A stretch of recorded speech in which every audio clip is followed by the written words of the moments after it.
problème de l'opposition ivoirienne, c'est que, en fait, à l'image de Laurent Gbagbo, c'est une opposition minable. C'est dommage de le dire. Quand on le dit, les gens pensent qu'on insulte. Non, c'est son vrai nom. Le gars est minable. Quand on dit minable, là, c'est pas un juge. C'est quelqu'un qui ne vaut rien, là. C'est un vaurien. Honnêtement. Et il faut remarquer, l'opposition à l'image de Laurent Gbagbo. Même quand quelqu'un arrive qui veut, à part Alassane Ouattara qui n'a pas copié Laurent Gbagbo, il est venu avec son style à lui.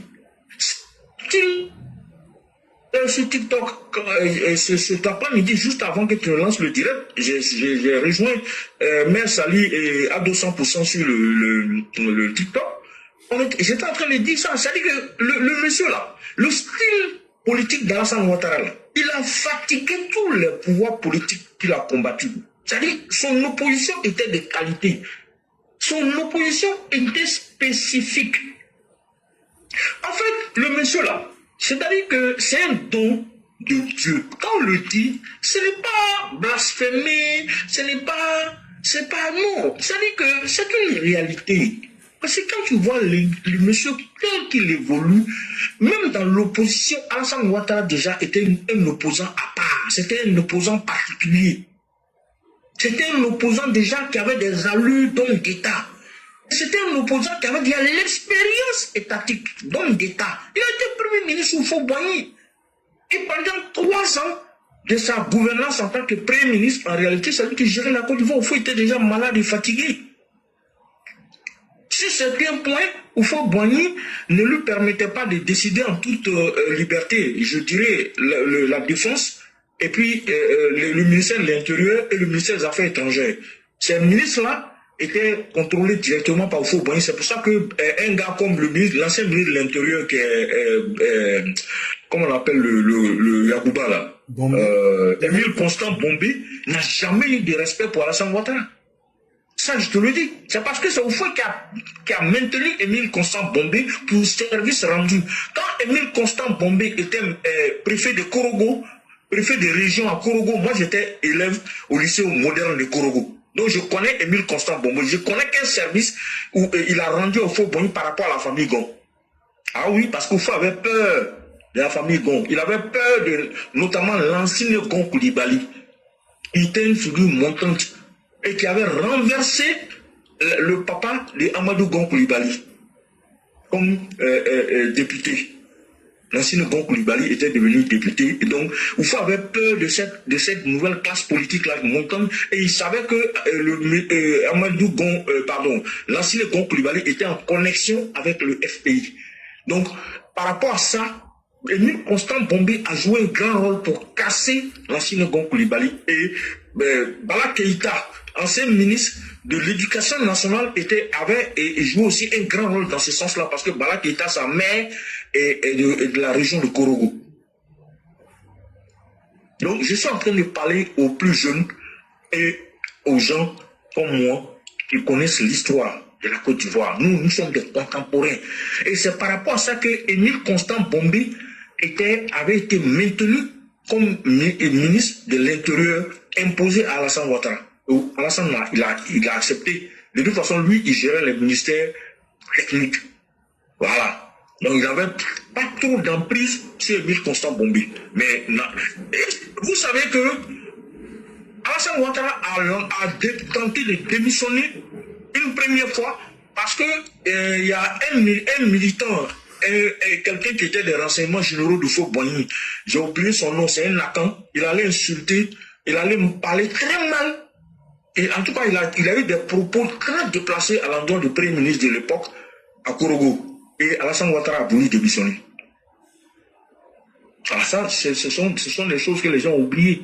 Ce sont des choses que certains ne savent pas. Mais je vous donne une information importante. Donc, pour en revenir à notre sujet, donc, Alassane Ouattara, c'est un monsieur, un politicien hors pair. C'est un politicien qui, à part Mandela, qui a un autre style, qui avait une autre aura, moi je ne vois pas l'opposant ou le politicien qui ressemble à Alassane Ouattara. Ça n'existe pas en Afrique, ça n'a pas existé.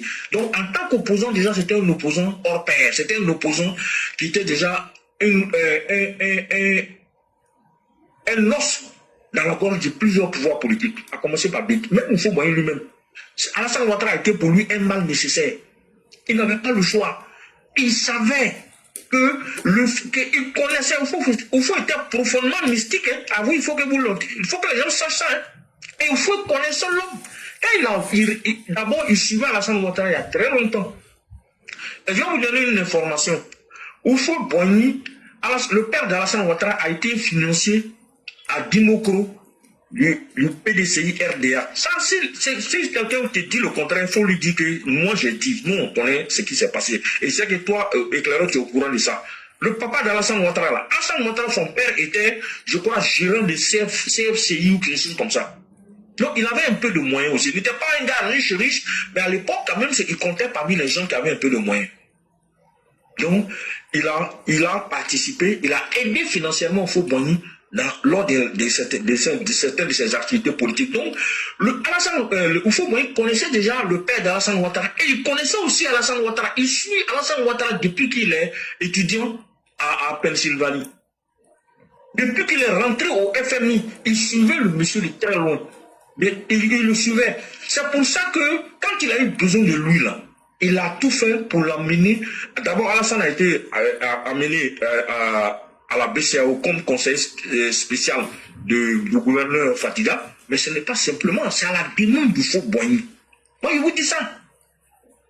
Et c'est le même Oufo Boigny qui a demandé qu'Alassane Ouattara devienne vice-gouverneur de la BCAO au titre du Burkina Faso à partir d'un arrangement avec Sangoulé Lamine Zana, qui était président de la République de la Haute-Volta. Oufo Boigny maîtrisait toute la sous-région francophone. Donc quand il a demandé ça, pourquoi il demande ça? Vous allez me dire pourquoi. Mais justement, je vais vous donner l'information. Oufo savait que Fatiga, le gouverneur Fatiga était malade. Et qu'il n'en avait pas pour longtemps. Il savait que le monsieur avait un cancer. Donc, il ne voulait pas qu'Alassane Ouattara s'éloigne de la BCAO. Donc, il a voulu qu'il soit à côté de lui pour suivre les activités de la BCAO. Au cas où le monsieur mourait, Alassane Ouattara devait prendre sa place. Et c'est ce qui s'est passé. Quand le gouverneur Fatiga est décédé, Alassane Ouattara a automatiquement pris sa place. Et d'ailleurs, à l'époque, avant la mort du gouverneur Fatiga, comment on appelle lui qui a changé le nom de la Haute-Volta pour Sankara est arrivé au pouvoir. Sankara a fait des recherches sur les origines de Ouattara. Il s'est rendu compte que le monsieur n'est pas burkinabé.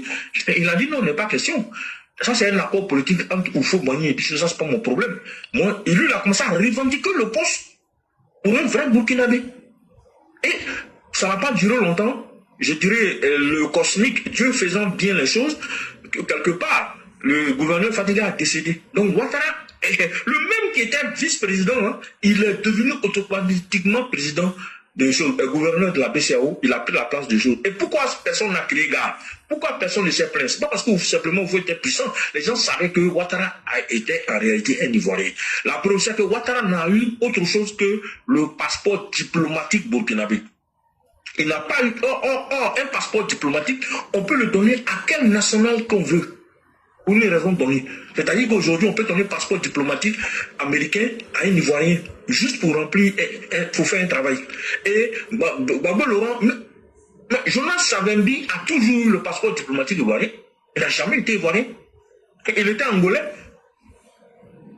Il faut bien donner un passeport diplomatique ivoirien à Jonas Savimbi. Il s'est déplacé dans le monde avec le passeport diplomatique ivoirien. Même il n'était pas le seul, il y avait d'autres personnes.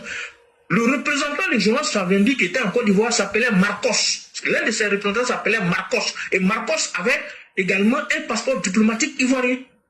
Donc vous voyez que je suis remonté loin pour vous montrer le caractère spécial d'Alassane Ouattara. C'est quelqu'un pour lequel on modifie les textes de certaines institutions pour le nommer, jusqu'à ce qu'on en arrive à ce que le monsieur devienne Premier ministre, ainsi de suite, qu'on modifie les statuts du FMI pour créer le poste de directeur général adjoint, pour qu'il devienne DGA du FMI, ainsi de suite, et nous connaissons tous la suite de l'histoire. Donc, un politicien spécial qui est opposant. D'abord, il a été le seul Premier ministre Dupont-Bani, mais il a été le seul premier ministre et auquel les autres premiers ministres, on va dire inspirants et inspirés, se sont inspirés. Je répète, je dis, il a été le seul premier ministre dont le seul ou les seuls premiers ministres se sont inspirés, dont ils se sont inspirés. J'explique bien pourquoi. Alassane Ouattara, en tant que premier ministre, a été le premier politicien que nous avons connu. Je dirais peut-être même en Afrique de l'Ouest ou peut-être même en Afrique, qui vient et qui dit « Voici mon programme de gouvernement. Voici ma feuille de route. Voici mes solutions aux problèmes que vous connaissez. » Éclaireur, je parle de tout ça parce que ce que je vais dire aujourd'hui, c'est ce que je vais dire. En tout cas, la substance de mes propos là, c'est pas simplement de parler d'Alassane Ouattara, c'est de parler de ce que les Américains appellent ou les Anglais appellent les skills, les compétences, l'excellence des compétences de notre père, de notre Prado national.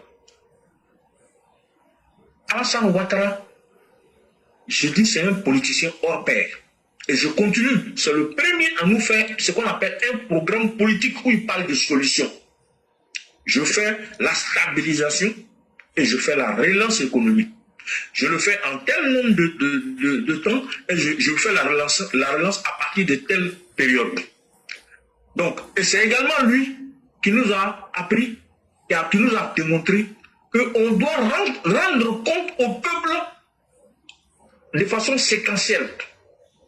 Et c'est ce qu'il a fait.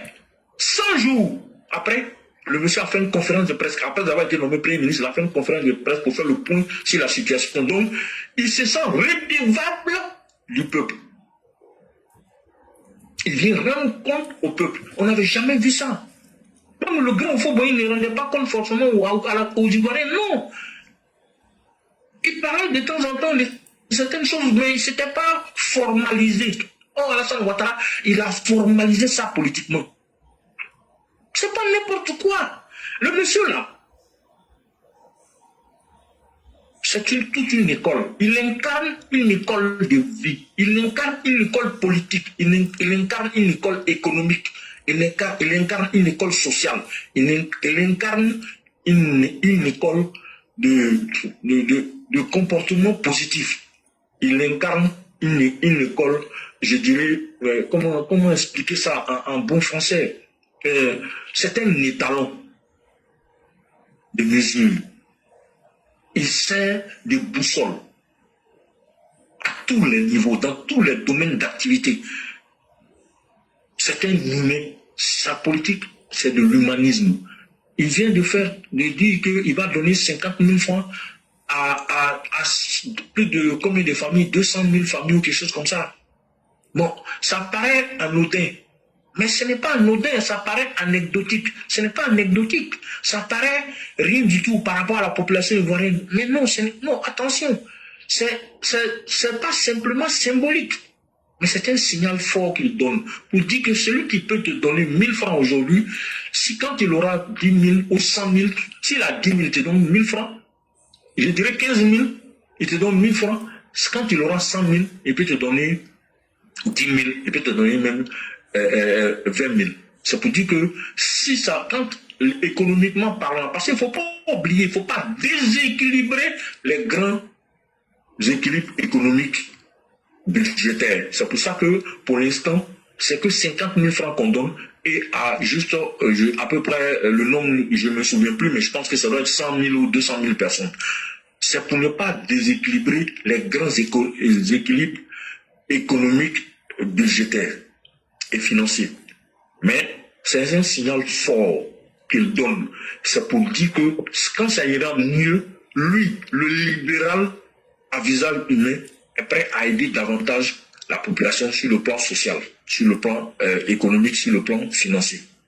Sans compter ce qu'il fait de façon régalienne, c'est-à-dire le respect des engagements régaliens qu'il a pris vis-à-vis de la population, qui est que, il a dit, depuis qu'il était dans l'opposition, qu'il va trouver des solutions. D'où l'appellation, même lors de la campagne présidentielle de 2010, on l'appelait Ado Solution. Donc, quand on finit de parler de l'homme en tant qu'opposant, il faut le prendre maintenant. Et quand je parlais de qu'il a fait tomber plusieurs pouvoirs, il a fait tomber le pouvoir de Bédi. Il a fait tomber le pouvoir de Guéhi. Il a fait tomber le pouvoir de Babo. Mais je vais expliquer.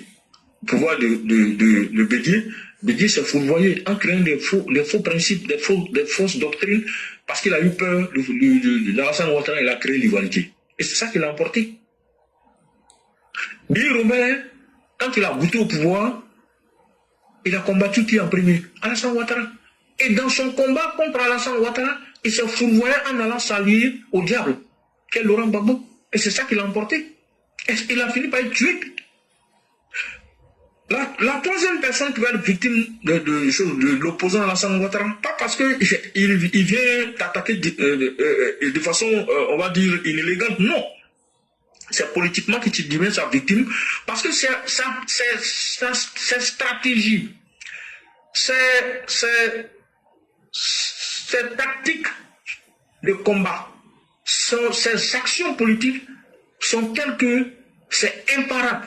C'est-à-dire le monsieur, il crée il fait ce qu'on appelle un entonnoir dans sa tactique, dans sa stratégie. Il crée un entonnoir, quand il ferme, tu es étouffé. Tu prends de l'eau de toutes parts. Tu es tellement paniqué que tu ne sais même plus quoi faire. C'est comme ça qu'il travaille. C'est un vrai stratège. C'est un génie politique. C'est un génie économiquement, mais c'est un génie politique. C'est un grand stratège. C'est pour ça que quand tu l'appelles le général, tu as raison. C'est un général. Et le fait de dire général, ne pensez pas seulement à une armée. Il tient des fusils. Non. Le côté général, il faut voir ça en combattant, un vrai combattant. Mais ce n'est pas un simple combattant. C'est un leader. Il a un leadership qui ne peut que gagner face à n'importe quel adversaire. Ah oui, parce que c'est un monstre froid. Et le fait de dire monstre, ça n'a rien, c'est une figure de style. C'est pas au sens propre du terme, mais c'est au sens positif du terme. C'est-à-dire quoi? C'est quelqu'un qui est froid. Il est comme sans émotion, politiquement. Il va te regarder, il va analyser la situation de façon froide et réelle. Il n'a pas peur d'affronter la réalité. Parce que c'est la seule façon de trouver des solutions idoines aux problèmes qui sont posés à lui et à la nation. Ah oui, ce monsieur-là est un don de Dieu, qu'on le veuille ou non. Donc, je continue. Gbagbo Laurent remplace donc Guy Robert, à la suite de ce que nous savons, élection calamiteuse, c'est lui-même qui l'a dit. Il crée son ivoirité. Il n'a pas créé l'ivoirité, c'est vrai, mais il est le plus grand utilisateur de l'ivoirité. Il a même exacerbé son ivoirité. Lui, il a envoyé. Bédié avait utilisé ce qu'on appelle la dimension politique et dictatoriale. Mais Laurent Gbagbo a ajouté le sang. Lui, il a commencé à tuer les gens dans son ivoirité. Il a utilisé le concept pour justifier les tueries massives d'une partie de la population. Donc, la conceptualisation de l'ivoirité, ça a été fait par Bédié. Mais la réalisation, le maître d'œuvre, ça a été Laurent Gbagbo. Tout son magistère à la tête de la République de Côte d'Ivoire a été l'utilisation exacerbée de l'ivoirité. On ne pouvait pas s'attendre à ça de lui. Pour ceux qui ne le connaissaient pas. Donc, il a utilisé l'ivoirité pour justifier tous les crimes politiques qu'il a fait. Ah oui, les gens n'étaient pas... Chaque fois que tu étais contre lui, tu étais nordiste, tu n'étais pas suffisamment ivoirien. Et donc tu méritais la peine capitale, tu devais mourir. Parce que tu n'es pas un vrai ivoirien et tu oses lui. Et encore, il a répété pendant qu'il cherche à reconquérir le pouvoir. Il a dit que lui, il est l'ivoirien authentique. Et comment des gens qui ne sont pas ivoiriens authentiques veulent lui le combattre, sont venus même jusqu'à enlever son nom de la liste électorale. Donc vous voyez que le monsieur là, Alassane Ouattara, il traumatise les gens. Il traumatise ses adversaires. Parce que le niveau de combat est trop élevé pour les adversaires. Ils perdent la tête. Ils ne se rendent même pas compte des propos qu'ils prononcent. Parce que la vibration est trop élevée pour eux. Donc les gens sont mélangés. C'est un tourbillon dans lequel le monsieur te met. Ah oui. Donc c'est pour ça que je dis c'est une école. Il faut s'inspirer de ce monsieur. Le parcours d'Alassane Ouattara doit être étudié, séquence par séquence, point par point. Je ne suis pas en train de le déifier, mais je suis en train de dire des choses réelles et concrètes qui peuvent se justifier, qui se sont justifiées dans les dernières 48 heures. Ah oui, cette mobilisation n'est pas fortuite. Ce n'est pas simplement à des beaux discours, ce ne sont pas des billets de banque sonnantes et trébuchantes, ce ne sont pas des sacs de riz, ce ne sont pas des dons en nature. Mais c'est une stratégie politique bien pensée dont tu as savamment parlé dans tes propos de ce direct d'aujourd'hui. Donc je ne vais pas revenir sur ce que tu as abordé. Je vais continuer sur ma lancée. Donc ça c'était quand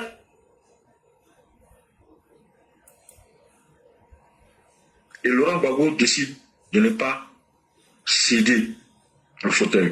Il refuse de faire une passation pacifique du pouvoir au président démocratiquement élu. Le monde entier a été témoin de cette élection et a même certifié cette élection, puisque l'élection a été certifiée par l'ONU à la demande de Laurent Gbagbo lui-même qui était au pouvoir. Je me souviens, quand on était dans le doute, au moment où Laurent Gbagbo avait dissous la CEI, quand il avait menti sur l'actuel Premier ministre, qui est Begré Mwambé, qu'il avait inscrit 400 000 personnes de façon frauduleuse sur la liste électorale, ce qui était faux, et qu'il avait profité de cette occasion pour dissoudre la CEI à la surprise générale, on était dans le doute, plus ou moins. Et je me souviens que j'avais discuté avec un grand frère qui me disait que le président Ouattara leur a dit, c'est un enseignant d'ailleurs d'université qui avait rencontré, leur groupe avait rencontré le président Ouattara. Et le président Ouattara leur avait dit, j'ai mis Laurent Gbagbo dans un tunnel. Le tunnel dans lequel je l'ai mis, il n'est point possible de faire marche arrière, d'aller ni à gauche, ni à droite. Il doit aller tout droit et au bout du tunnel se trouve une élection présidentielle et je vais gagner. C'est ce qu'il a dit ce jour-là aux militants RDR, enseignants RDR qui étaient allés le rencontrer à son domicile. Je vous dis et je répète ce qu'il a dit. Il dit, j'ai mis Laurent Gbagbo dans un tunnel. Et le tunnel dans lequel je l'ai mis, dans ce tunnel, il ne peut ni le revenir, il ne peut pas faire de marche arrière, il ne peut aller ni à gauche, ni à droite, il va aller toujours tout droit devant lui. Et au bout du tunnel se trouve une élection présidentielle qu'il ne peut pas éluder, qu'il ne peut pas éviter. Et il ne peut pas gagner cette élection parce que j'ai des sondages qui prouvent que je vais gagner cette élection-là. Ça, c'est le président Ouattara qui le dit. À cette époque, on n'était même pas... Ça dit que Gbagbo devenait de tissu la CEI. Et il était il était en complicité avec Soro Gueye. Ça, il faut que je précise ça, c'est très important. Et le président Ouattara savait que Soro Gueye était dans le coup. Mais c'est là où tu vois la maestria du président Ouattara, qui savait que Soro était dans le coup, mais il a continué à utiliser Soro. Soro pensait qu'il était en train de tailler le président Ouattara, mais c'est Ouattara qui l'utilisait, lui ne savait pas. Donc, et on a eu les élections. Gbagbo a refusé sa défaite. Et avec tous les discours et tous les propos du président Ouattara, tu es revenu dessus, je l'ai écouté, tu as dit, la partie où il a dit que Gbagbo va tomber comme un fruit pourri, je vais passer rapidement dessus. Je continue pour dire, Ouattara prend le pouvoir. Après l'arrestation de Gbagbo, Ouattara arrive au palais présidentiel. Qu'est-ce qu'il fait? Il sait que Gbagbo lui a perdu du temps. Il sait que Gbagbo ne lui a pas permis de prendre le pouvoir comme il l'aurait souhaité, c'est-à-dire gagner les élections, faire une passation en bonne et due forme, et puis rentrer au palais et faire son travail. Qu'est-ce qu'il fait? Pendant qu'il est encore au Golfe, il commence à travailler sur comment faire pour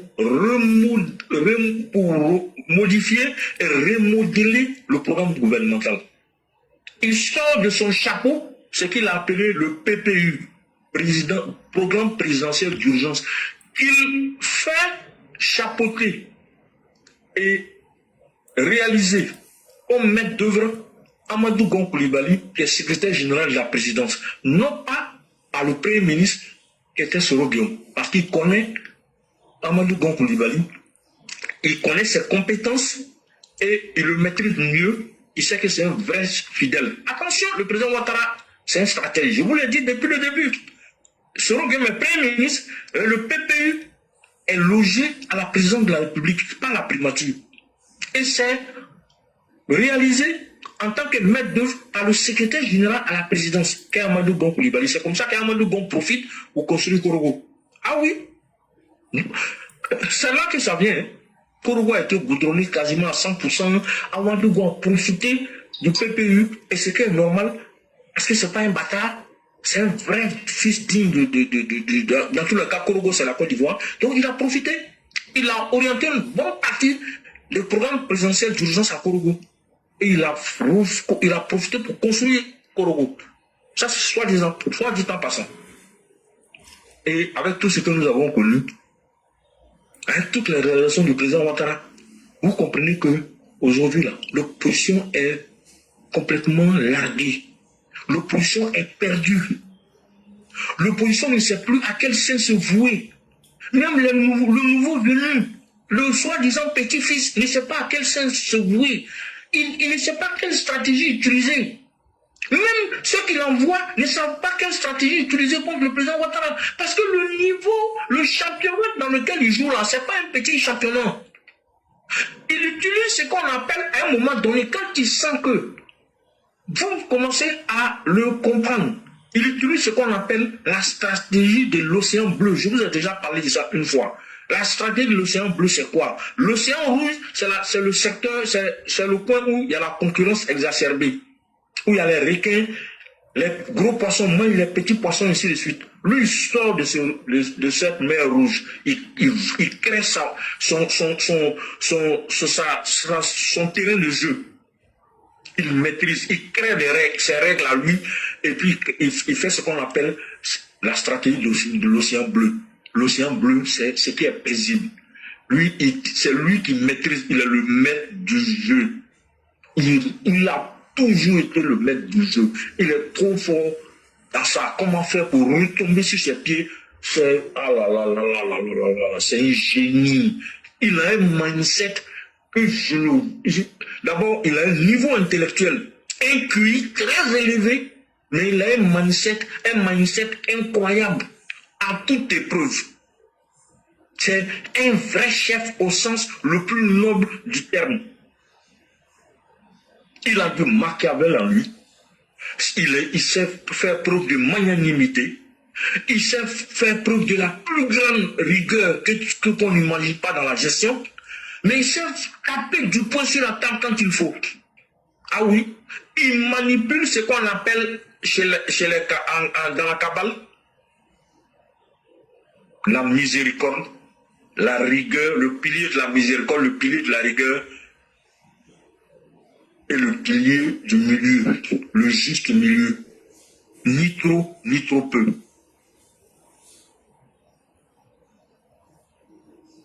Il est, je vais vous choquer, hein, le monsieur là, c'est un ange, un archange incarné.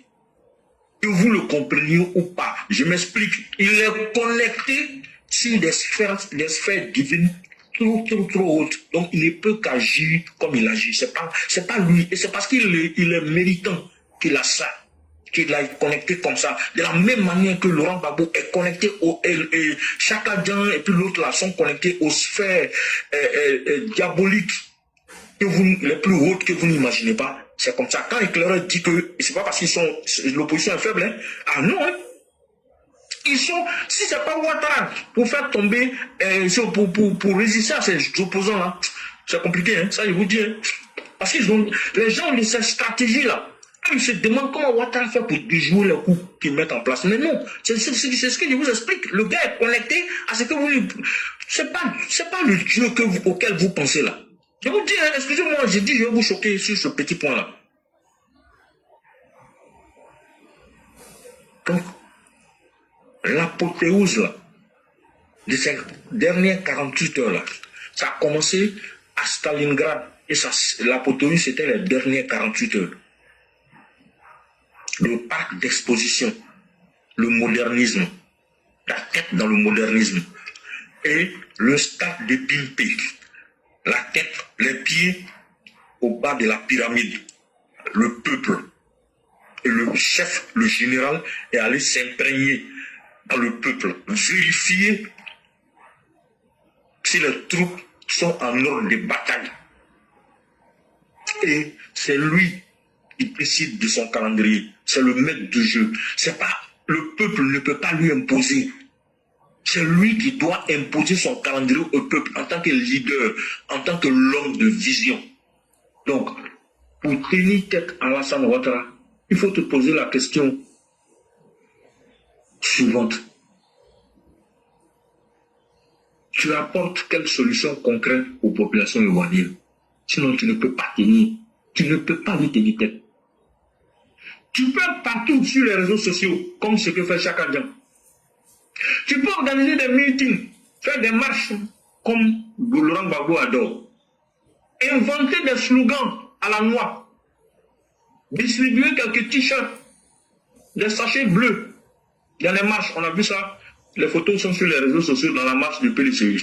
Je n'invente pas, hein. C'était dans leur dernière marche quand ils sont partis déposer la motion à la CEI. Offrir des petits cadeaux, promettre des monts et merveilles à qui veut l'entendre, à ses collaborateurs. Mais si le peuple ne voit pas clairement ce que tu défends pour lui, il n'existe pas vraiment dans le jeu politique. Et l'opposition n'existe pas dans le jeu politique. Parce que c'est là, Alassane Ouattara en a décidé comme ça, de par ses pratiques, de par ses stratégies. Quand il déroule le rouleau compresseur, tu ne peux pas. Sur tous les plans, tu ne peux pas avec lui. Et il a des militants de qualité. La classe éclaireur, pro-vérité, en est l'incarnation. En tout cas, une des incarnations qualitatives. En 2025, les Ivoiriens ne suivront pas ne suivront plus les discours creux. Ça s'est démontré. Éclaireur, là, tu l'as dit, il y a eu beaucoup de slogans que Laurent Gbagbo a donnés. Il a lancé plusieurs mots de l'ordre qui n'ont pas pris. Ah oui, si on n'écrit pas le nom de Laurent Gbagbo sur la liste électorale, donner la liste définitive, on va voir. Si son nom n'est pas sur la liste, on va brûler le pays. On n'a rien vu. Fouille. En 2025, les Ivoiriens vont suivre ceux qui leur proposent des solutions concrètes à leurs problèmes quotidiens. Ceux qui répondent à leurs besoins, à leurs urgences et à leurs souffrances. Le seul parti politique qui le fait en Côte d'Ivoire, c'est le RHDP avec à sa tête le docteur président, comme éclaireur qui aime à lui dire, ça fait plaisir, le docteur président. Ah oui, c'est un docteur, il soigne les problèmes des gens, il soigne les gens. Il ne soigne pas que des maladies, il soigne même le cœur des gens. C'est le meilleur docteur. Donc le docteur président, c'est lui seul qui peut répondre aux besoins des Ivoiriens. C'est lui seul qui peut répondre à nos urgences et à nos souffrances en nous proposant des solutions concrètes. Et la plupart du temps, idoines. Parce que faire des ponts, ce sont des solutions idoines. Et construire des écoles, ce sont des solutions idoines. Construire des universités, ce sont des solutions idoines. Construire des centres de santé, ce sont des solutions idoines. Équiper les centres de santé existants de matériel de dernier cri, ce sont des solutions idoines. Donc, pour être un opposant d'Alassane Ouattara, il faut que tu te poses les vraies questions. Il faut que tu te poses, entre autres, quelles sont tes visions pour la Côte d'Ivoire? Si tu n'as pas de vision pour la Côte d'Ivoire, tu n'intéresses pas le peuple ivoirien, parce qu'Alassane Ouattara a déjà nos yeux. Il a ouvert nos yeux. La politique, ce n'est plus du verbiage creux, ce n'est plus de manipuler la langue de Molière. Ça ne nous intéresse pas. Quel problème concret tu veux résoudre dans ton quartier, ou dans le quartier, ou dans les quartiers, dans ta commune, ou dans tes communes, dans les communes et dans le pays? Voilà la question. La troisième question importante que tu dois pouvoir te poser et auquel tu dois trouver des solutions, des réponses, c'est quelle transformation tu proposes pour demain? Quelle transformation qualitative tu proposes à la population ivoirienne pour demain? Voilà.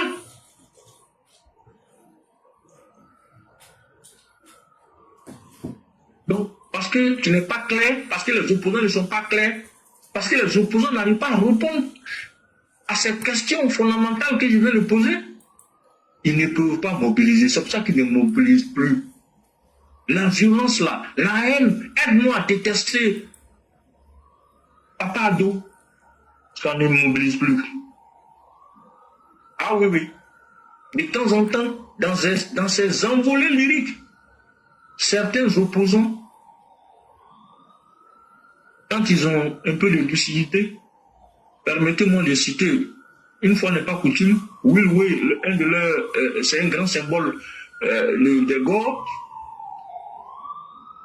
dans certaines de ces lucidités, des moments de lucidité furtive, il fait des vidéos où il dit, en 2025, Gbagbo ne reviendra plus au pouvoir. En 2025, on ne pourra pas renverser Alassane Ouattara. Personne ne peut renverser le pouvoir d'Alassane Ouattara. C'est lui, c'est Will Will qui dit ça. Parce qu'il a compris. Mais comme c'est un Gors, il revient toujours à son péché originel, qui est la haine du Prado. Donc, aide-moi à détester Papa Ado ne peut pas te sauver, monsieur le politicien de l'opposition. Messieurs les politiciens de l'opposition. Faire de la politique, ce n'est pas juste être populaire ou faire du populisme. Ça ne marche plus. C'est une recette qui ne marche plus. On ne mange plus de ce pain. Faire de la politique, c'est de devenir un incontournable. Quelqu'un qui est crédible, inimitable, comme le président Ouattara. Il faut être original dans sa façon d'agir. Le message ne doit plus être un simple slogan creux. Ça doit être un slogan vivant. Si ça doit être un slogan, ça doit être un slogan vivant, un slogan concret. Ce n'est pas vendre du rêve, mais c'est de vendre de la réalité aux gens. La réalité palpable. La preuve, l'un des slogans du président Ouattara, quand Ado dit, Ado fait. C'est un slogan, mais ce n'est pas un slogan creux. C'est un slogan concret. C'est un slogan vivant. C'est un slogan qui se vérifie chaque jour que Dieu fait. Chaque fois qu'il a promis quelque chose à la population, il a réalisé. Donc quand Ado dit, Ado fait. Ado réalise. Ça, c'est un slogan. Mais ce n'est pas un slogan creux. Vous voyez la différence entre les slogans du président Ouattara et les slogans de l'opposition, le slogan des soi-disant professionnalisme de la politique. Jean-Laurent Gbagbo.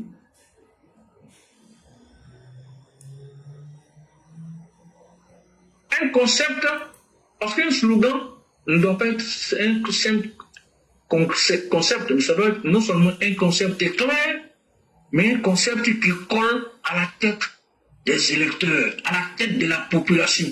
Quand Alassane dit, quand Ado dit, Ado fait, ça colle dans la tête des gens parce que on arrive à coller ça à des réalités concrètes et palpables autour de nous. Alassane Ouattara ne veut pas juste qu'on le voit. Il veut qu'on dise, lui, c'est notre solution. Oui, Alassane Ouattara, le Prado, c'est notre solution. Ce n'est pas une solution, c'est notre solution.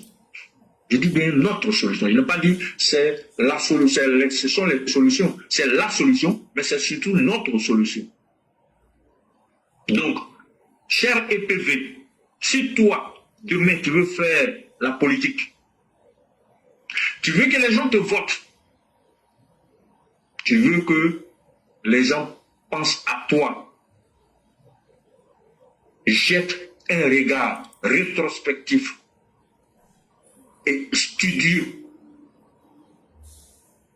sur la vie politique du président Ouattara. Ne fais pas un combat politique à la Laurent Gbagbo, fais un combat politique à la Alassane Ouattara, à la Prado, à la Papa Ado. L'homme au message toujours concret, l'homme de vision. Le peuple ivoirien dit merci, Papa Ado. Bonne continuation à la tête de la Côte d'Ivoire. Oui, tu ne pouvais pas répondre hier en disant que je suis d'accord, je suis votre candidat. Non, tu es un homme d'État. Comme a dit Éclaireur, c'est à travers une convention en bonne et due forme que tu nous répondras favorablement. Tu nous diras oui, mais un oui retentissant dans les 4 points cardinaux de la Côte d'Ivoire, de l'Afrique de l'Ouest, de toute l'Afrique et du monde. Parce que quand ils le vantent à Abidjan, Paris est mouillé. Ah oui, c'est la réalité. Hein? La preuve, la France veut continuer à contrôler la Côte d'Ivoire à travers celui que vous savez. Mais nous sommes conscients, nous sommes éveillés, nous nous sommes réveillés et nous restons éveillés à jamais pour le bonheur du peuple ivoirien, par amour pour notre pays, par amour pour le peuple ivoirien, par amour pour nos frères et sœurs qui animent ce beau pays. Vive la Côte d'Ivoire, vive le Prado, vive les EPV, vive Éclaireur, vive nous tous. Merci de votre attention. C'était ma petite contribution au discours merveilleux que tu as tenu aujourd'hui. J'ai voulu t'imiter. Merci beaucoup. Merci infiniment, cher patriarche. Vous êtes parti d'une note d'histoire où nous avons appris beaucoup de choses et où vous avez mis les choses à leur place. Et l'histoire est utile pour que ceux qui ne savaient pas puissent le savoir, pour que ceux qui voulaient cacher la vérité, qu'elle soit mise en face de tous. C'est ça la puissance des faits et de ceux qui ont la capacité de raconter l'histoire. Et vous avez profité pour en même temps nous dire ce que l'homme Ouattara est, mais surtout nous projeter dans l'avenir. Aujourd'hui, le président Ouattara devient le véritable stratège parce qu'aujourd'hui, c'est lui qui met la pression sur tout le monde. Et ça veut dire que nous avons un vrai leader. Tout ce que nous demandons à nos militants, je le répète et je le redis, tout ce que nous demandons à nos militants, quand nous parlons de militants, nous ne parlons pas d'ethnie, nous parlons des Ivoiriens lambda. Nous qui n'avons pas de famille qui sont des membres de la politique, nous qui n'avons pas de famille avec des fonctionnaires, c'est nous on doit aller chercher notre pain chaque jour. Si demain on dit c'est gâté là, après demain on ne pourra pas manger. C'est eux que moi j'appelle nos parents, c'est eux que j'appelle le peuple. Nous, on n'a pas intérêt à ce que les gens viennent compliquer notre vie davantage. Ce que moi je vous demande, 2025 là, on ne peut pas faire la paix sans montrer à ceux qui veulent la violence que nous en avons marre de leurs attitudes. On n'attaquera personne. Nous ne serons pas dans la violence. Mais si on vous attaque, qu'est-ce que vous faites? Vous réagissez, vous vous défendez. Parce qu'il y a des gens qui n'ont pas du tout de respect pour la vie humaine. Au lieu de proposer un programme pour se condamner vis-à-vis des peuples, pour changer le destin des populations, eux, ils ont décidé qu'eux vont plutôt vous exterminer. Ils vont vous éliminer, là, comme ça, là, la Côte d'Ivoire, là, ils vont prendre ça comme un bien entre eux. Et c'est eux qui disent de faire dialogue politique, parce que pour eux, la politique, là, ça doit être un jeu entre eux, un jeu d'arrangement entre eux, sur le dos et sur la tête des Ivoiriens. Voici ce que nous sommes en train de combattre. Est-ce que ce que nous disons là, quand quelqu'un vient t'attaquer et veut détruire ta vie, quand moi je sors pour dire, celui qui veut t'assassiner là, il faut détruire sa vie. Parce que son intention c'est de te détruire. Son intention c'est de ne pas voir toi, ta famille réussir un jour. Est-ce que ce message n'est pas clair? Est-ce que ce message demande que vous violez le droit? Chacun de vous et chacun de nous a un droit. Vous avez le droit de défendre vos vies. Tous ceux qui sont en train de faire publicité, ah, ça sera comme ça, le pays va brûler. Eux tous là, ils sont milliardaires, ils ont leurs enfants. Eux là, s'ils étaient des gens confiants, avec tout le mal qu'ils ont fait à la Côte d'Ivoire, et puis, avec tout ce que la Côte d'Ivoire leur a donné, c'est des gens aujourd'hui qui devraient être en train de demander pardon aux Ivoiriens. Mais non. Ils voient votre silence comme une faiblesse. Et ils veulent abuser de vous jusqu'à dans vos derniers retranchements. Ça veut dire avec les gens comme Gbagbo, avec les gens comme les gens du PDC, les fils des pauvres que nous sommes, nous on n'aura jamais de place à citer dans ce pays-là. Et à un certain moment, c'est ce que nous sommes en train de combattre aujourd'hui. Et c'est à cela que nous voulons mettre fin. Parce que eux, ils estiment que leurs intérêts là sont mieux que vous, vos vies, sont mieux que nous, nos vies. C'est ce combat-là que nous menons depuis 5 ans, depuis 2020. Nous n'allons pas changer, nous ne changerons pas. Et Dieu merci, il y a un leader qui est là, qui arrive à maintenir la balance. Mais est-ce que ce leader-là sera là éternellement? C'est ce qu'il vous promet. Le jour qu'Alassane Ouattara ne sera pas là, de la manière lui, il arrive à nous contrôler aujourd'hui, à nous maîtriser. Le jour qui ne sera pas là, on va enseigner encore à nos enfants les mêmes mauvais comportements. Nos enfants vont faire pire que nous. C'est pourquoi nous on dit en 2025 là, eux ou leurs enfants, s'ils nous provoquent là, on va les massacrer. Quand je dis massacre, on va les découper et puis on va mettre essence, on va brûler leurs cadavres. Parce que c'est des gens, eux là, ce qu'ils prennent pour effrayer les gens. Vous avez vu ce qu'on a fait, non? Vous avez vu l'article 45, non? Les Sorogium, vous avez vu comment on a fait rébellion, non? Vous avez vu comment on a tué vos parents, non? D'abord, je m'en fous, 1000 morts à gauche, 1000 morts à droite, je m'en fous. C'est lui seul son intérêt, il regarde. Bon, nous on dit, nous on va faire 1000 morts de politiciens cette fois-ci. Si maintenant ce qu'on dit là, c'est faux là, provoquer les populations, dans les quartiers là, on va vous digérer dans les quartiers. Dans les carrefours là, on va vous anéantir. Sur les rues là, on va vous écraser. Et après, on va s'asseoir pour se regarder. La détermination est là. On vous a déjà démontré qu'on a ce qu'il faut.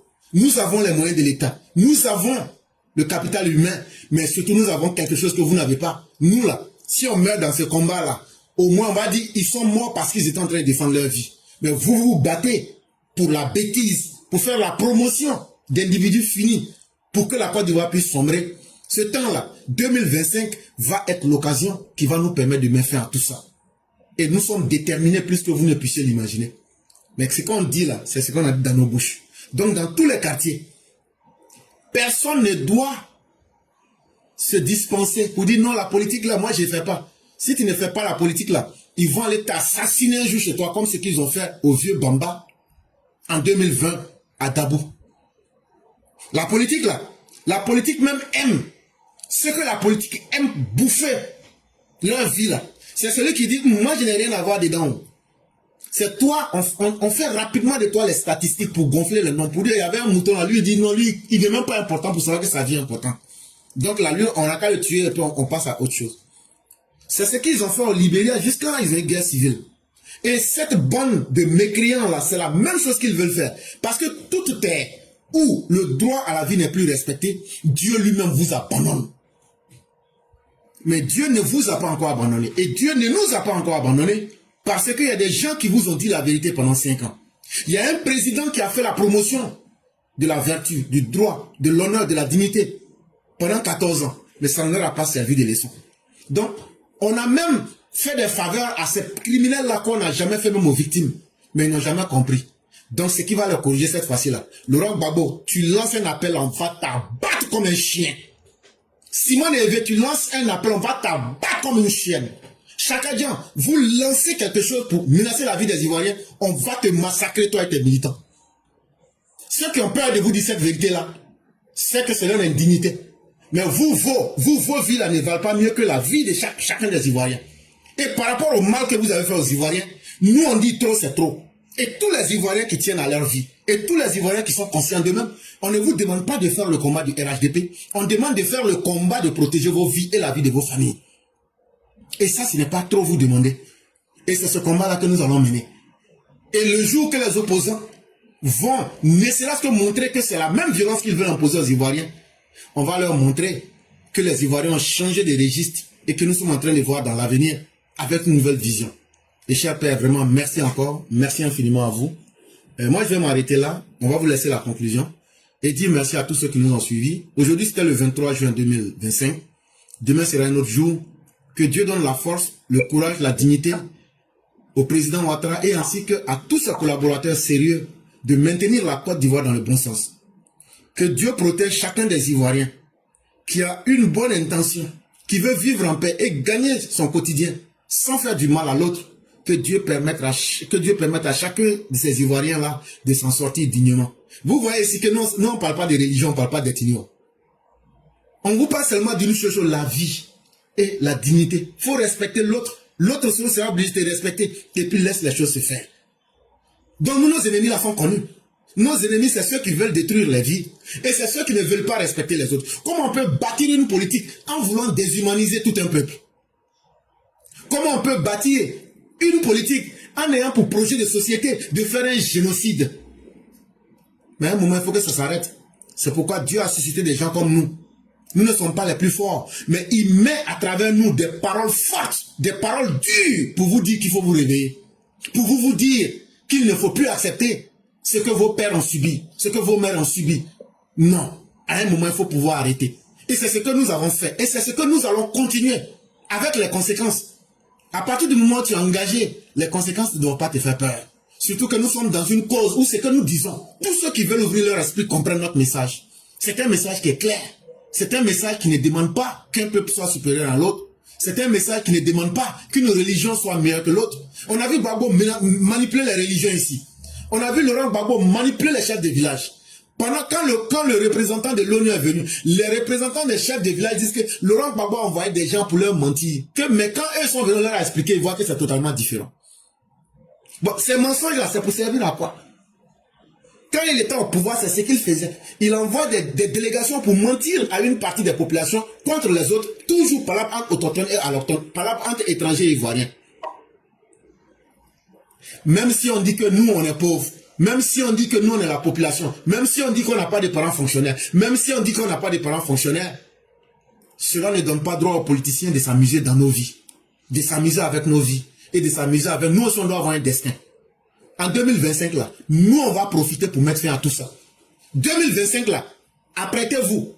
Ça sera la première année où vous allez voir cadavres de politiciens. Oui, cadavres de politiciens, là, on va les abattre comme des chiens. Et puis, on va brûler leur corps dans les rues. Et quand c'est comme ça, ils vont se dire que donc eux-mêmes aussi, là, qui cherchaient statistiques, là, pour gonfler le nombre de morts, là, les 400, les 1000 morts que vous cherchez, là, Laurent Gbagbo, Chaka Dian, avec vos militants, là, vous serez dedans. Soyez prêts pour ça. Toi, Chaka Dian, au lieu d'aller brûler le Sénégal, tu te vas prendre des mercenaires, des djihadistes pour venir brûler la Côte d'Ivoire.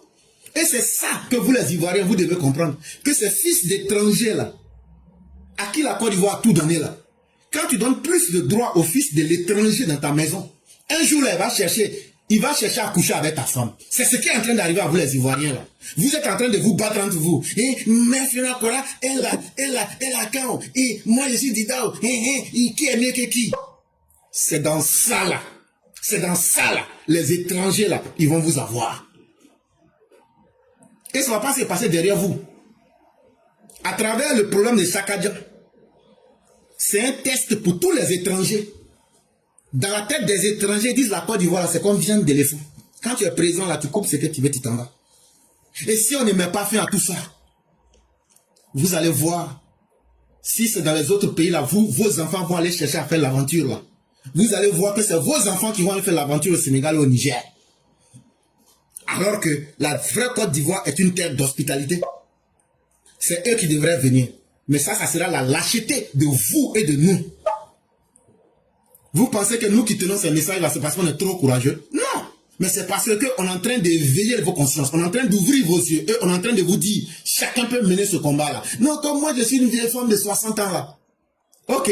Comme quand tu es une vieille femme de 60 ans, tu ne meurs pas là. Il faut attendre quand ils vont faire passer machette en ton dos. Et puis pour faire sortir tes intestins et puis tirer ça comme les animaux là. C'est là que tu vas comprendre qu'à 60 ans, tu pourrais te lever pour faire quelque chose. Chacun peut faire quelque chose. Et surtout vous les jeunes dans les quartiers. Vous les jeunes dans les quartiers. Tous ceux qui ont un âge qui est compris entre 15 ans et 40 ans, vous êtes des combattants potentiels. Apprêtez-vous contre ces opposants. De toutes les manières, oui. Si c'est machette, vous avez. Eux là, c'est en réaction au message de haine qu'ils tiennent que nous on sort pour parler. Hein. Parce qu'ils disent qu'ils vont brûler la Côte d'Ivoire. Comme c'est pas leurs pères qui ont construit la Côte d'Ivoire, c'est la partie que leurs pères paresseux qui n'ont même pas pu poser poulailler là. C'est pourquoi c'est facile pour eux de brûler la Côte d'Ivoire. Mais pour nous autres, avec nos pères qui ont pu créer un poulailler là, nous on sait comment on a souffert. Et on ne va pas hésiter. Si c'est avec machette, avec pistolet, avec RPG, même avec char, on va protéger les biens de nos parents. Ça, on n'aura pas besoin que le gouvernement nous attende. Et ça, il faudrait que vous faites passer ce message-là dans les quartiers. Il faudrait que tout le monde entende ce message-là. Pour que quand tu as fini d'écouter là, tu te dises, bon, je vais défendre ma vie. Et si tu ne peux pas défendre ta vie, c'est qu'on ne peut plus rien pour toi. Tu vas mériter la mort que les opposants vont te donner. Parce que depuis on est en train de parler, ils n'ont jamais dit même un seul mot pour dire, voilà ce qu'on va faire pour arranger les Ivoiriens. Donc vous devez savoir que ce sont des malheurs qu'ils vous promettent. Et nous ne serons pas avec eux. Et nous allons préférer affronter ce malheur-là plutôt que d'être des démissionnaires ou même des indignes qui vont tourner le dos. Ce temps-là est terminé. Et vraiment, merci beaucoup, cher patriarche. On va vous laisser faire la conclusion. Cher frère, vraiment, merci pour tes propos de tout à l'heure. C'est ce que je dis quand j'ai pris la parole au début. Je dis qu'avec toi, on cherche d'apprendre beaucoup de choses. Hein.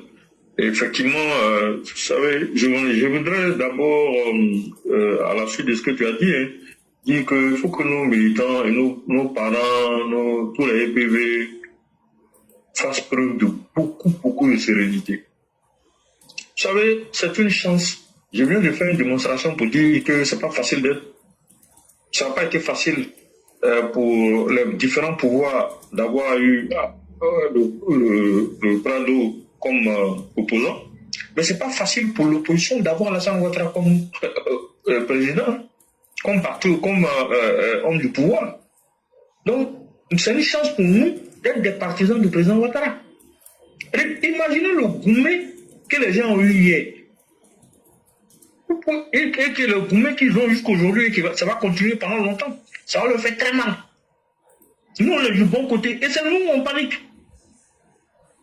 Quand tu entends certains de nos militants, de nos frères, de nos soeurs, même parmi les EPV, ces frères, on ne sait pas pourquoi. Ce que les gens n'ont pas été capables de faire, ou ce qu'ils ont pu faire à des moments donnés quand ils étaient au pouvoir, chacun étaient au pouvoir, ils se sont fait aider par les FDS. Mais aujourd'hui, ils ont perdu le pouvoir depuis 15 ans. Ils ne font que bavarder. Ils promettent l'enfer. Ils n'ont jamais pu rien faire d'extraordinaire. Donc, je sais pas. Donc, il faut qu'on fasse preuve de la plus grande sérénité. Ça, c'est la première des choses. Il faut qu'on reste serein. C'est vrai. On ne peut pas vivre sans émotion, quelquefois négative. Mais la peur, là, c'est pas bon. Dans sa vie même quotidienne, là. C'est-à-dire que quand tu es quelqu'un qui est trop animé par la peur, tu te crées plus de problèmes, d'abord sur le plan émotionnel, et ensuite, tu compliques ta vie. Souvent même, là où tu penses que l'affaire est arrivée, ça n'est pas arrivé là-bas. Donc la peur est mauvaise conseillère. C'est pourquoi je veux que chacun de nous cultive davantage ce que j'appelle la sérénité. Parce que tu as peur, si tu dois mourir, tu vas mourir. Tu n'as pas peur. Si tu dois mourir, tu vas mourir. Donc pourquoi avoir peur? Mieux vaut garder sa sérénité. Parce qu'on a un président qui est serein devant n'importe quelle situation. Et nous sommes sur une plateforme où on ne vous enseigne pas, en tout cas à ma connaissance, éclaireur n'enseigne pas la peur. Et je ne vois pas non plus quelqu'un qui montre que généralement ceux qui interviennent sur la plateforme, en général, n'enseignent pas non plus la peur. Donc on n'a pas à avoir peur. Jusqu'à un certain niveau, on peut avoir, oui, c'est un peu normal d'avoir un peu peur, mais on se ressaisit très rapidement. Et on se pose les bonnes questions. C'est important de se poser les bonnes questions. Quand je vois les gens aller s'arrêter sur les plateformes des opposants qui ne prônent que la violence, on va tuer les douleurs, on va faire ceci, cela. Si vous savez que vous avez peur, n'allez pas écouter les plateformes où les gens parlent de tuer les douleurs. Ça ne vous apporte rien. Que vous soyez douleur ou pas, n'allez pas écouter. Si vous savez que vous ne pouvez pas tenir émotionnellement, n'allez pas vous fatiguer. Perdre du temps. Et puis, se donner de l'attention pour rien. L'hypertension plutôt, pour rien. Donc, ça ne sert à rien d'aller écouter des choses qui ne vont rien vous enseigner. Vous apprenez suffisamment, on n'a pas dit de ne se connecter que sur la plateforme éclaireur pro vérité, mais allez-y sur des plateformes où vous pouvez apprendre des choses, ou bien où vous pouvez vous informer. Les plateformes où on dit on va tuer les djoulas, des gens qui portent des cagoules, vous dites qu'on va tuer les djoulas. Si on a infiltré le Nord, on est ceci, cela, nous on est quoi. Et tout ça, c'est pour faire quoi? Ça vous effraie pour rien. Ça, ce sont les tueurs de TikTok. Avec quelqu'un qui veut te tuer réellement, il ne va pas venir annoncer. Je ne dis pas la réaction que l'éclaireur a, c'est différent. Lui, il parle pour vous rassurer. Parce qu'il sait que des dispositions ont été prises sur le terrain pour vous protéger. Et il vous dit aussi, vous devez penser à vous protéger. Donc oui, la communication qu'il fait, ce n'est pas la même chose que les autres. Les autres veulent vous faire peur pour annihiler vos actions politiques en faveur du pouvoir. C'est tout. Sinon, ils sont dans l'incapacité notoire. Depuis 15 ans, qu'est-ce qu'ils n'ont pas dit? 15 ans même, c'est loin. À côté de nous ici, ils ont dit que si Gbagbo n'est pas sur la liste électorale, là, ils vont brûler le pays. Mais Gbagbo n'est pas sur la liste électorale. Ils ont fait quoi? Les gens vont à les occupations? Ou bien? Donc, vous voyez que la peur, enlevez la peur de vos cœurs et de vos têtes. Concentrez-vous sur l'essentiel qui est d'abord de gérer vos vies dans le sens de votre épanouissement personnel et l'épanouissement de vos familles, de vos enfants, de votre épouse ou de votre époux. Et puis après, on se concentre aussi sur la vie politique, sur l'avenir politique de la Côte d'Ivoire et les différentes actions que nous pouvons poser en tant que militants ou sympathisants en faveur du docteur président ou de Papa Ado, appelez-le comme vous voulez. Moi, je pense que c'est le conseil que je peux donner en tant que frère. Parce que de temps à autre, on a certains de nos frères qui se laissent abuser par ces soi-disant hommes forts de l'opposition qui vont venir tuer les djoulas. Donc, c'est pas la peine de se laisser blouser par ça. Ça ne sert absolument à rien. Donc, ce que je peux dire, je souhaite longue vie et bonne santé à tout le monde, mais je souhaite surtout la sérénité à tout le monde. Je souhaite longue vie et bonne santé au président Ouattara. Je souhaite que tout ce qu'il entreprend comme action politique, tout ce qu'il pense dans son cœur, que ça puisse se réaliser pour le bonheur du peuple ivoirien. Donc, vive la Côte d'Ivoire, vive le président Ouattara, vive la RPV, que Dieu nous apporte tous longue vie, nous accorde tous longue vie et bonne santé, que Dieu accorde longue vie et bonne santé au président Ouattara, que Dieu nous accorde longue vie et bonne santé à nous-mêmes, à nos épouses et à nos époux, à vos époux, pour les femmes, et à nos enfants. Que tout ce que nous pensons dans nos cœurs de positif pour nous-mêmes, pour nos conjoints, pour nos enfants, que Dieu les réalise de la meilleure des façons, afin que nous puissions avoir le bonheur que nous recherchons. Mais rappelez-vous, le bonheur, c'est un état d'esprit. Ah oui, le bonheur est un état d'esprit. Il y a des gens qui sont multimilliardaires, sont malheureux. Il y a des gens qui sont considérés comme pauvres financièrement. Mais ce sont des gens très heureux, qui ne se préoccupent pas Parce qu'ils n'ont pas les mêmes curseurs, ils n'ont pas les mêmes, je dirais, les mêmes façons de voir la vie. Donc, le bonheur, là, c'est un état d'esprit. Tu peux avoir 100 000 dans ta poche, et puis tu es plus heureux que quelqu'un qui a 1 million dans sa poche. Parce que lui qui a 1 million, là, il a un problème de 10 millions à régler. Toi qui as 100 000 dans ta poche, là, tu as un problème de 20 000 à régler. Donc, vous n'avez pas le même état d'esprit. Donc, toi, tu es contre. Parce que tu peux garder 80 000, mais lui, il a la recherche de 9 millions. Donc, vous voyez que le bonheur, c'est un état d'esprit. Ah oui. Donc, souvent, il ne faut pas envier les gens, parce que quand on est envieux, c'est une forme d'ignorance. Parce que tu ne connais pas la vie des gens, tu ne connais pas ce qu'ils vivent. Ah oui, tu peux le voir rouler dans une belle voiture, mais il est criblé de dettes. Il n'a peut-être pas d'enfants. Ou il a beaucoup d'enfants, mais ses enfants sont tous des délinquants. Parce qu'il ne leur a pas donné d'éducation. Comme il a les moyens, il a l'argent, il n'a pas appris aux enfants à se battre. Donc lui-même, il s'inquiète pour son avenir le jour quand il va mourir là. Qu'est-ce que les gens pourront gérer la fortune derrière lui? Donc vous voyez que le bonheur là, c'est un état d'esprit. Donc, soyons tous des gens heureux. Demain, le passé est passé. Laissez le passé au passé. Le présent, c'est le présent. Il faut vivre le présent intensément. Ne pas trop se préoccuper du passé, du futur. Parce que le futur n'est que le futur. Tu ne sais pas ce qui va se passer d'ici demain. Même si on se prépare, on pose des actes pour que ça donne certains résultats dans le futur. C'est important de noter ces choses-là et de se mettre dans la tête que c'est vrai, on construit demain à partir d'aujourd'hui. Donc, il faut poser les actes qu'il faut pour avoir les résultats escomptés. Fixez-vous des objectifs dans vos vies de tous les jours. Fixez-vous des objectifs dans l'année, des objectifs dans la semaine, dans le mois, dans le trimestre, dans le semestre et dans l'année. Si vous ne vous fixez pas des objectifs, ça va être compliqué de pouvoir atteindre certaines réalisations. Je le dis, ça c'est la vie personnelle maintenant que j'aborde, parce que c'est vrai, nous sommes des frères, on parle politique, mais on peut se dire certaines choses intéressantes qui se concernent nos vies personnelles. Fixez-vous des objectifs. Et les objectifs doivent être mesurables.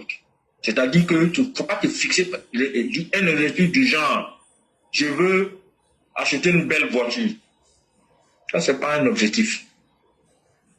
Ah oui, ce n'est pas un objectif. Il va acheter une belle voiture, ça ne veut rien dire. Ça ne marchera pas. Si tu pries Dieu, il faut m'accorder une belle voiture, Dieu ne va pas écouter. Parce que ce genre de prières là, ça ne l'intéresse pas. Mais si tu dis, je veux m'acheter une Renault, je ne sais pas, un Mégane, qui vaut, supposons, 5 millions, tu commences à te fixer les objectifs.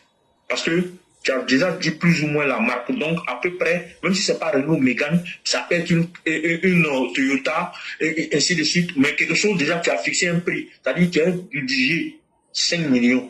Mais tu te dis, en fonction de ce que je gagne, il faut que dans 3 mois ou dans 6 mois, j'achète la voiture. Donc, qu'est-ce que je fais pour pouvoir acheter la voiture? Donc, vous voyez que c'est comme ça, on gère un état. Hein? C'est la même chose. Donc, tu as fixé un budget, tu te donnes les moyens pour réunir ce budget et tu te donnes à peu près le genre de voiture que tu veux acheter. Et à peu près dans le délai. Et en fonction de ce que tu gagnes, tu te fixes des délais réalistes. Et ça te permet d'organiser et de réaliser tes objectifs. Ce que je suis en train de dire là, par la grâce de Dieu, si Dieu nous le permet, on va essayer de voir avec Mère Sally et Pinette et autres, voir comment sur TikTok on peut aborder ce genre de choses personnelles pour le développement personnel, le mindset et comment se fixer les objectifs pour pouvoir avancer dans la vie. Ce que c'est juste la petite contribution qu'on va essayer d'apporter, de nous apporter à nous-mêmes entre